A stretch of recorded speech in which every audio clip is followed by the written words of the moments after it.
بسم اللہ الرحمن الرحیم۔ محترم ناظرین، السلام علیکم۔ حضرت الیاس علیہ السلام خدا کے پیغمبر مرسل ہیں۔ آپ علیہ السلام کا اسم مبارک قرآن میں 2 مرتبہ آیا ہے۔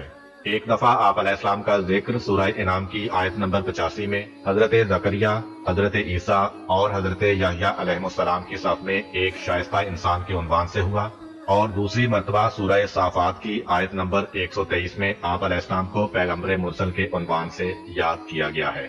اگرچہ بعض اقوال کے مطابق حضرت الیاس علیہ السلام حضرت ادریس علیہ السلام یا خضر علیہ السلام یا ایلیاہ ہی ہیں، لیکن آیات قرآن سے پتہ چلتا ہے کہ وہ ایک علیحدہ پیغمبر ہیں۔ سورہ صافات کی آیت نمبر 130 میں ذکر ہوتا ہے، سلام علی الیاسین، سلام ہو الیاسین پر۔ اس آیت کریمہ میں الیاسین سے مراد آل یاسین نہیں بلکہ الیاسین ہے، یعنی الیاس میں یہ اور نون کا اضافہ کیا گیا ہے۔ یہ احتمال بھی کیا جاتا ہے کہ ان کے والد گرامی کا نام یاسین ہو اور اسی نسبت سے انہیں الیاسین پڑھا جاتا ہو۔ جناب ابن عباس رضی اللہ تعالیٰ عنہ سے روایت ہے کہ جب جناب یوشع بن نون حضرت موسیٰ علیہ السلام کے بعد سرزمین شام پر حکمران بنے تو انہیں 12 سبطی قبائل میں تقسیم کر دیا۔ ان میں سے ایک قبیلہ کے جن کے درمیان حضرت الیاس علیہ السلام رہتے تھے، لبنان کے شہر بالبک میں جا کر رہائش پذیر ہوا۔ بالبک کے لوگ بت پرست تھے اور ان کے سب سے بڑے بت کا نام بال تھا اور بک کا معنی ہے شہر۔ ان دونوں کو آپس میں ملانے سے شہر کا نام بالبک ہو گیا۔ کہتے ہیں کہ بال سونے کا اتنا بڑا بت تھا کہ اس کی لمبائی 20 ہاتھ تھی، اس کے 4 چہرے تھے اور اس بت کے 400 سے زیادہ خادم تھے۔ اللہ تعالیٰ نے حضرت الیاس علیہ السلام کو بالبک کے لوگوں کی ہدایت کے لیے مبعوث فرمایا۔ اس زمانے میں بالبک کا ایک بادشاہ تھا جس کا نام لاجب تھا۔ وہ لوگوں کو بت پرستی کی دعوت دیتا تھا۔ حضرت الیاس علیہ السلام نے ان لوگوں کو توحید کی دعوت دی اور ان سے فرمایا کہ تمہارا اور تمہارے آباء و اجداد کا پروردگار صرف اور صرف خدائے وحدہ لا شریک ہے، وہی تمہارا پالنے والا ہے۔ تمہارے پاس جتنی بھی نعمتیں ہیں سب اسی کی جانب سے ہیں، ہر مشکل کا حل اسی ذات حق کے دست قدرت میں ہے۔ تم لوگ اس کے سوا کسی اور کی عبادت کیوں کرتے ہو؟ بے جا تقلید کرنے کے بجائے اپنے بزرگوں کے طریقے کو ترک کر کے خدائے حقیقی کی عبادت کرو۔ لیکن آپ علیہ السلام کی قوم نے آپ کی نصیحتوں پر کان نہ دھرا اور آپ علیہ السلام کی منطقی اور ہمدردانہ رہنمائیوں کی کوئی پرواہ نہ کی اور انہیں جھٹلایا۔ خداوند متعال نے انہیں خبردار کیا کہ ایک دن ایسا آئے گا کہ جب تم لوگ عدالت الہی میں پیش ہوگے اور عذاب جہنم کے لیے بلائے جاؤ گے۔ بالبک کے بادشاہ لاجب کی بیوی ایک بد کردار عورت تھی۔ جب بادشاہ کہیں سفر پر جاتا تو اپنے شوہر کی جانشین بنتی اور لوگوں کے درمیان فیصلے اور حکومت کرتی۔ اس عورت کا منشی ایک دانا اور صاحب ایمان شخص تھا جس نے ان 300 مومنوں کو نجات دی جنہیں اس عورت نے پھانسی کا حکم دے رکھا تھا۔ اس سرزمین پر بادشاہ کی عورت سے زیادہ بد کردار کوئی عورت نہ تھی۔ اس کے کئی ایک وزیروں سے اس کی بہت ساری اولاد تھی۔ بادشاہ کے ہمسائے میں بنی اسرائیل کا ایک صالح شخص رہتا تھا۔ اس کا باغ بادشاہ کے محل کے قریب تھا اور اسی میں ہی وہ زندگی بسر کرتا تھا۔ بادشاہ اس کا بہت احترام کرتا تھا، لیکن بادشاہ کی بیوی نے اس کی عدم موجودگی میں اس صالح شخص کو قتل کر دیا اور اس کے باغ پر اپنا قبضہ جما لیا۔ جس وقت بادشاہ سفر سے واپس آیا تو اس عورت نے بادشاہ کو ساری کہانی سنائی۔ بادشاہ اپنی بیوی کی محبت میں اس قدر گرفتار تھا کہ اس نے اس سے صرف اتنا کہا کہ تم نے اچھا کام نہیں کیا، یعنی اس سے زیادہ اس کی کوئی سرزنش نہ کی۔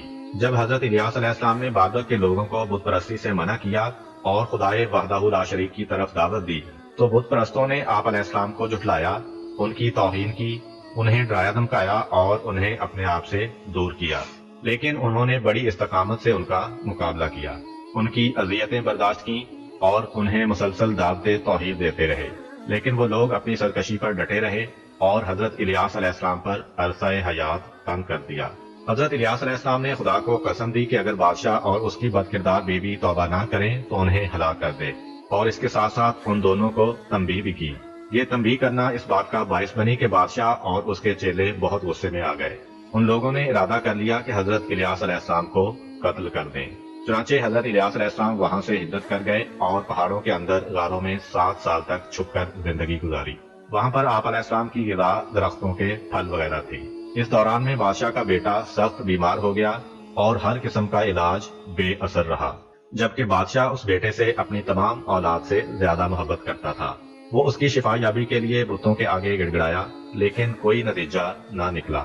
بت پرستوں نے بادشاہ سے کہا کیونکہ تو نے الیاس علیہ السلام کو جو ہمارے خداؤں کے خلاف تھا قتل نہیں کیا اور وہ ابھی تک پہاڑوں میں زندہ ہے، لہذا یہ سب اسی وجہ سے ہے۔ بت پرست پہاڑوں میں حضرت الیاس علیہ السلام کے مسکن کی طرف گئے اور بآواز بلند کہا، اے الیاس علیہ السلام، ہمارے پاس آؤ اور اپنے خدا سے بادشاہ کے بیٹے کے لیے شفا مانگو۔ حضرت الیاس علیہ السلام ان لوگوں کے پاس آئے اور کہا، اللہ تعالیٰ نے مجھے آپ لوگوں کی طرف اپنا پیغمبر بنا کر بھیجا ہے، تم میرے پروردگار کے حکم کو قبول کرو۔ خداوند متعال فرماتا ہے، تم لوگ اپنے بادشاہ کے پاس جاؤ اور اسے کہو کہ وحدہ لا شریک خدا میں ہوں، میرے سوا کوئی بھی معبود نہیں ہے۔ میں نے بنی اسرائیل کو خلق کیا ہے، میں ہی انہیں روزی دیتا ہوں اور انہیں زندہ کرتا اور مارتا ہوں، نیز انہیں فائدہ اور نقصان پہنچاتا ہوں۔ بس تم اپنے بیٹے کی صحت یابی کے لیے میرے سوا کسی غیر سے کیوں مطالبہ کرتے ہو؟ وہ لوگ بادشاہ کے پاس گئے اور حضرت الیاس علیہ السلام کا پیغام دیا۔ بادشاہ نے غصے میں آ کر ان لوگوں سے کہا، جب الیاس تمہارے پاس آیا تھا تو تم لوگوں نے اسے کیوں نہیں پکڑا اور اس کی گردن میں رسی ڈال کر کھینچتے ہوئے میرے پاس لے کر کیوں نہیں آئے؟ وہ میرا دشمن ہے۔ بت پرستوں نے کہا، جب ہم نے جناب الیاس علیہ السلام کو دیکھا تو ہمارے دلوں پر ان کا اس قدر رعب طاری ہو گیا تھا کہ ہم کچھ بھی نہ کر سکے۔ اس کے بعد بادشاہ کے طرفدار 50 سرکش اور دلیر افراد اس بات پر آمادہ ہوئے کہ پہاڑ کی سمت جائیں اور حضرت الیاس علیہ السلام کو گرفتار کر کے بادشاہ کے پاس لے آئیں۔ بادشاہ نے اپنے کارندوں سے کہا کہ الیاس علیہ السلام کو لالچ دے کر گرفتار کرو اور میرے پاس لے آؤ۔ وہ لوگ پہاڑ کی طرف روانہ ہوئے، وہاں پہنچ کر ایک دوسرے سے علیحدہ علیحدہ ہو گئے اور جناب الیاس علیہ السلام کی تلاش میں لگ گئے، جبکہ وہ چیخ چیخ کر کہہ رہے تھے، اے پیغمبر خدا، ہمارے پاس آئیں، ہم آپ پر ایمان لے آئے ہیں۔ جس وقت حضرت الیاس علیہ السلام نے ان کی آوازیں سنی اس وقت آپ غار میں تھے۔ آپ علیہ السلام نے خدا کی بارگاہ میں عرض کیا، خدایا، اگر یہ سچ کہہ رہے ہیں تو مجھے اجازت دے کہ ان کے پاس جاؤں، اور اگر یہ جھوٹ بول رہے ہیں تو مجھے ان کے نقصان سے محفوظ رکھ اور انہیں آگ کا شکار بنا دے۔ ابھی حضرت الیاس علیہ السلام کی دعا مکمل نہ ہوئی تھی کہ ان کے اوپر آگ برسی جس نے انہیں جلا کر راکھ کر دیا۔ بادشاہ کو جب اس واقعہ کی اطلاع ملی تو بہت غصے میں آ گیا۔ اس نے اپنی بیوی کے منشی جو کہ ایک دانا اور مومن شخص تھا کو کچھ لوگوں کے ہمراہ اس پہاڑ کی جانب بھیجا جہاں پر حضرت الیاس علیہ السلام نے پناہ لی ہوئی تھی، اور ان سے کہا، الیاس سے کہو اب توبہ کرنے کا وقت آ چکا ہے، لہذا آئیں بادشاہ کے پاس چلتے ہیں تاکہ وہ ہمارے ساتھ ملحق ہو جائے اور ہمیں اس کام کا حکم دیں جو خدا کی خوشنودی کا موجب ہو، نیز اپنی قوم کو حکم دیں کہ بت پرستی چھوڑ کر خدائے وحدہ لا شریک پر ایمان لے آئے۔ اس مومن منشی نے مجبوراً ان لوگوں کا ساتھ دیا اور اس پہاڑ کی جانب روانہ ہوا جہاں پہ حضرت الیاس علیہ السلام سکونت پذیر تھے۔ حضرت الیاس علیہ السلام نے جب اس مومن منشی کی آواز سنی تو اسے پہچان لیا۔ اسی وقت اللہ کی جانب سے ان پر وحی نازل ہوئی کہ آپ اپنے مومن بھائی کے پاس جائیں، اسے خوش آمدید کہیں اور احوال پرسی کریں۔ جناب الیاس علیہ السلام اس مومن منشی کے پاس گئے تو مومن نے کہا، بادشاہ اور اس کے کارندوں نے مجھے آپ کے پاس بھیجا ہے کہ میں آپ کو ایسے ایسے کہوں۔ مجھے ڈر ہے کہ اگر آپ ہمارے ہمراہ نہیں جائیں گے تو بادشاہ مجھے قتل کروا دے گا۔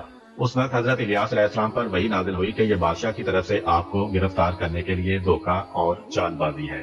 میں اس کے بیٹے کے مرض میں اضافہ کر کے اسے موت کے گھاٹ اتار کر ایسا کام کروں گا کہ بادشاہ اور اس کے کارندے مومن منشی سے غافل ہو جائیں گے۔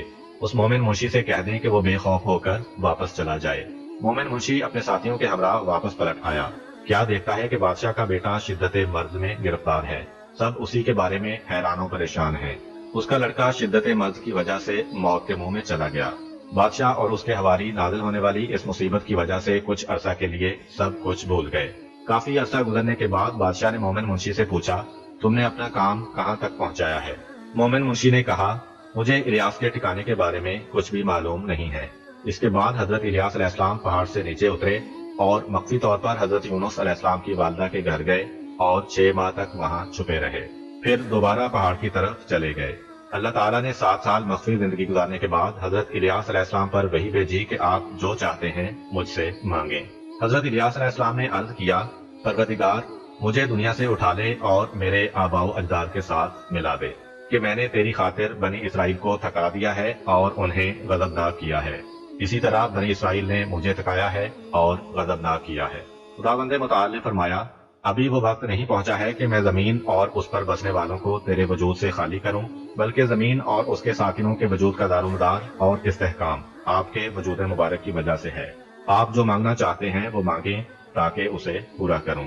حضرت الیاس علیہ السلام نے عرض کیا، ان لوگوں سے میرا انتقام لے جنہوں نے مجھے اذیتیں دیں اور میرا عرصہ حیات تنگ کیے رکھا۔ ان پر باران رحمت کا سلسلہ ختم کر دے، حتیٰ کہ پانی کا ایک قطرہ تک نہ برسا سوائے میری سفارش کے۔ خداوند متعال نے 3 سال تک بنی اسرائیل پر قحط مسلط کر دیا۔ بھوک اور قحط نے ان کی زندگی انتہائی کٹھن کر دی۔ وہ بلاؤں میں گرفتار ہو گئے، ان کے اندر پے در پے اموات واقع ہونا شروع ہو گئیں۔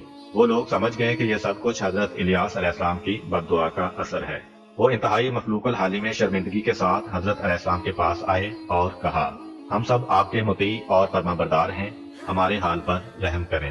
حضرت الیاس علیہ السلام ان کے ہمراہ شہر بالبک میں داخل ہوئے۔ ان کے شاگرد جناب الیسا بھی ان کے ہمراہ تھے۔ وہ سب لوگ مل کر بادشاہ کے پاس گئے۔